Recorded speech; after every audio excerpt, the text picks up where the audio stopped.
국민이 주인인 나라. 그 말 기억하시나요? 윤석열 정부는 그렇게 시작했습니다. 하지만 지금 우리는 묻지 않을 수 없습니다. 도대체 누구를 위한 정부였습니까? 청와대를 국민에게 돌려주겠다며 대통령실을 용산으로 옮겼습니다. 정부는 말했습니다. 이전비는 496억 원 정도. 국민은 생각했습니다. 그래도 그 정도면 괜찮지 않나? 하지만 그건 시작에 불과했습니다. 관저공사비, 국방부 합참 재배치, 경호처 이전, 청와대 개방 예산, 용산공원 조성비, 영빈관 신축까지 줄줄이 드러난 간접 비용을 모두 합치면 수천억 원대 지출이 발생했습니다. 일부 야당과 시민단체는 1조 원도 넘을 수 있다고 주장했습니다. 처음엔 몇백억이라더니 알고 보니 수천억 원이 넘는 셈입니다. 단순한 이사처럼 보였지만 그 뒤엔 꽤 무거운 청구서가 따라붙었습니다. 2022년 10월 이태원에서 159명이 목숨을 잃었습니다. 그날 정부는 없었습니다. 경찰도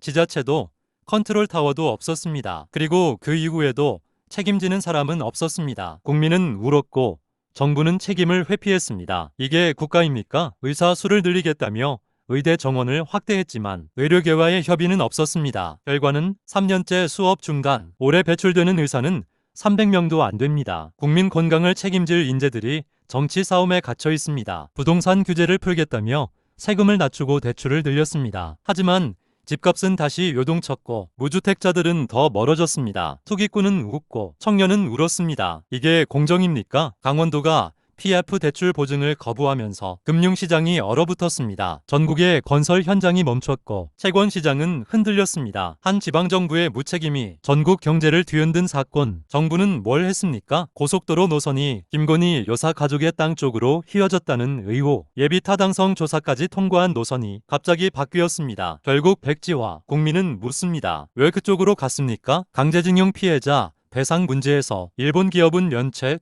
사과도 없었습니다. 정부는 피해자에게 나라를 위해 양보하라고 말했습니다. 국민의 아픔을 외면한 외교? 이게 자존입니까? 2030 엑스포 유치 전 119대 29 참패, 결선 진출도 못했습니다. 전략은 부족했고 홍보는 시대착오적이었습니다. 국민은 기대했지만 정부는 준비하지 않았습니다. 바이든을 날리면 욕설 논란 이후 정부는 MBC를 압수수색하고 포털을 조사했습니다. 언론을 향한 탄압, 비판을 막기 위한 권력의 칼날. 국민은 보고 있었습니다. 손바닥 광왕자, 천공스승, 정책보다 무속이 먼저 나오는 나라. 국민은 과학과 상식을 원했지만 정부는 침묵과 독단을 선택했습니다. 소통은 없었고 국민은 점점 멀어졌습니다. 윤석열 정부는 국민을 위한 정부였습니까? 아니면 권력을 위한 정부였습니까? 우리는 묻습니다. 국민의 목소리를 듣고 있습니까? 이제는 말해야 합니다. 침묵하지 않는 국민이 되자. 여러분의 생각을 댓글에 남겨주세요. 구독, 좋아요 부탁드립니다.